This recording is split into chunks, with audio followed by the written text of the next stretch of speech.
रसायन विज्ञान के इस एक्सप्लेनर में आपका स्वागत है। आज हम उस मास्टर ब्लूप्रिंट पर बात करने वाले हैं जिसने ब्रह्मांड के बिल्डिंग ब्लॉक्स यानी हमारे तत्वों की पूरी अराजकता को एक बेहद खूबसूरत और लॉजिकल ढांचे में पिरो दिया।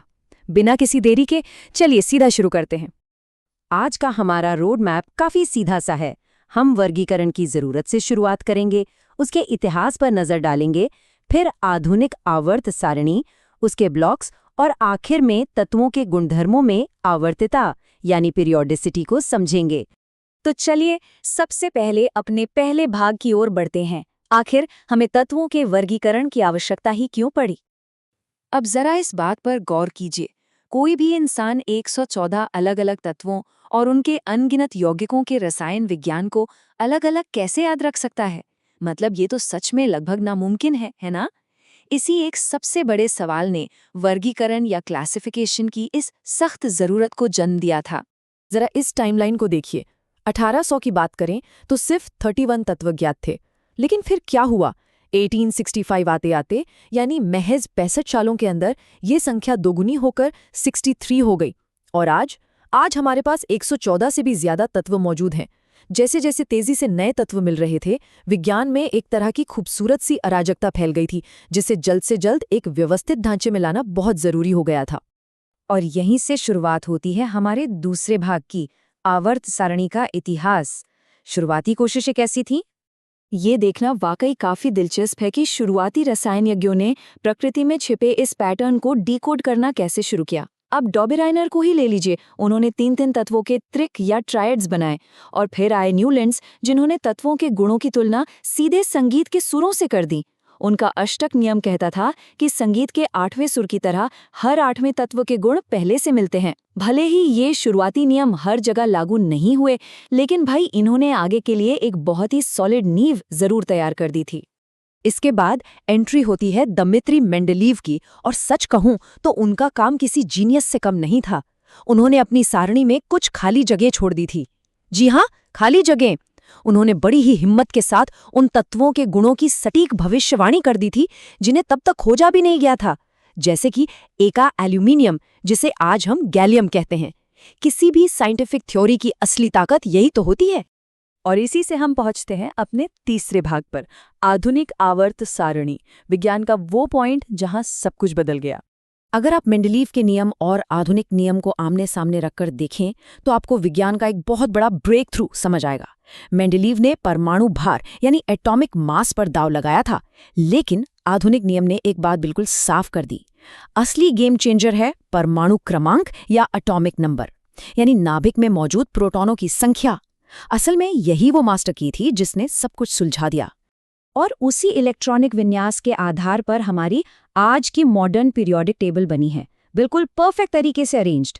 इसमें 18 ऊर्ध्वाधर स्तंभ हैं जिन्हें हम वर्ग या ग्रुप्स कहते हैं, और 7 क्षैतिज पंक्तियां हैं जिन्हें आवर्त या पीरियड्स कहा जाता है।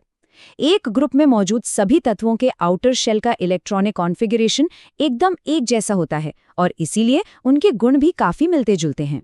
चलिए अब आगे बढ़ते हैं भाग 4 की तरफ, जहां हम एस, पी, डी और एफ ब्लॉक्स के मोहल्लों के बारे में बात करेंगे। अब ये वाला हिस्सा पर्सनली बहुत लॉजिकल लगता है। तत्वों को 4 मुख्य ब्लॉक्स में बांट दिया गया है, एस, पी, डी और एफ। और ये कोई रैंडम बंटवारा नहीं है। ये सीधे इस बात पर निर्भर करता है कि किसी तत्व का बिल्कुल आखिरी इलेक्ट्रॉन आखिर किस कक्षक या ऑर्बिटल में जाकर रुकता है ना कमाल का सिस्टम। हर ब्लॉक की अपनी एक अलग ही पर्सनालिटी है। एकदम बाईं तरफ एस ब्लॉक है, जहां आपको बेहद हाईली रिएक्टिव धातुएं मिलेंगी। एकदम दाईं तरफ जाएं तो पी ब्लॉक आता है, जिसमें हमारी अधातुएं और शांत रहने वाली उत्कृष्ट गैसें यानी नोबल गैसेस हैं। बीच में डी ब्लॉक अपनी मजबूत संक्रमण धातुओं के साथ सेटल्ड है। और सबसे नीचे आपको मिलेगा एफ ब्लॉक, जिसमें थोड़ी कॉम्प्लेक्स आंतरिक संक्रमण धातुएं होती हैं। इससे पूरा का पूरा सिस्टम एकदम साफ हो जाता है। अब आते हैं अपने 5वें और आखिरी हिस्से पर, गुणधर्मों में आवर्तिता। चलिए देखते हैं कि ये परमाणु इस पूरे नक्शे पर कैसे बर्ताव करते हैं। तत्वों के आपस में रिएक्ट करने के तरीके को समझने के लिए सबसे पहले हमें उनका साइज समझना होगा, जिसे हम परमाणु त्रिज्या कहते हैं। सिंपल शब्दों में कहें तो ये नाभिक के बिल्कुल सेंटर से लेकर सबसे बाहरी इलेक्ट्रॉन शेल तक की दूरी होती है।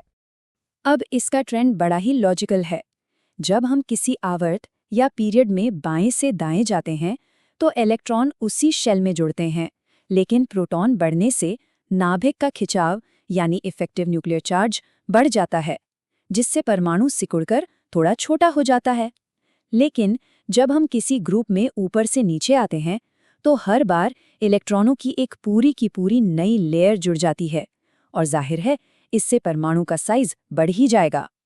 आयनों के केस में भी कुछ ऐसा ही काम होता है। जब कोई परमाणु एक इलेक्ट्रॉन खोकर धन आयन या कैटायन बनता है तो बचे हुए इलेक्ट्रॉनों पर नाभिक का कंट्रोल बढ़ जाता है, जिससे वो अपने पेरेंट परमाणु से छोटा हो जाता है। वहीं जब कोई इलेक्ट्रॉन जुड़ता है और वो ऋण आयन यानी एनायन बनता है तो इलेक्ट्रॉनों के बीच आपसी रिपल्शन बढ़ जाता है, जिससे उसका साइज अपने पेरेंट परमाणु से बड़ा हो जाता है। और यकीन मानिए, यही इलेक्ट्रॉनिक नियम बाकी सभी ट्रेंड्स को भी कंट्रोल करते हैं। एक पीरियड में बाएं से दाएं जाने पर परमाणु इलेक्ट्रॉनों को अपनी ओर ज्यादा ताकत से खींचते हैं। यही वजह है कि विद्युत ऋणात्मकता बढ़ती जाती है, जिसमें फ्लोरीन एकदम टॉप पर है। इसी वजह से हमें टेबल के बाईं ओर शुद्ध धातुएं मिलती हैं और दाईं ओर जाते जाते धात्विक लक्षण कम होने लगता है। खैर, इस एक्सप्लेनर को खत्म करने से पहले एक सवाल जो सच में सोचने पर मजबूर कर देता है। हमारी आवर्त सारिणी का 7वां पीरियड अब पूरे 118 तत्वों के साथ भर चुका है, जिनमें से कई तो इंसानों द्वारा बनाए गए बेहद अस्थिर और रेडियोधर्मी तत्व हैं। तो सोचने वाली बात यह है कि जैसे जैसे विज्ञान नई तकनीक के साथ एफ ब्लॉक की सीमाओं को लांघ रहा है, आखिर नए तत्व बनाने की वो आखिरी लिमिट कहाँ है? प्रकृति हमें आखिर कहाँ तक जाने देगी? इस दिलचस्प सवाल के साथ आज के इस एक्सप्लेनर में हमारे साथ जुड़ने के लिए बहुत बहुत शुक्रिया।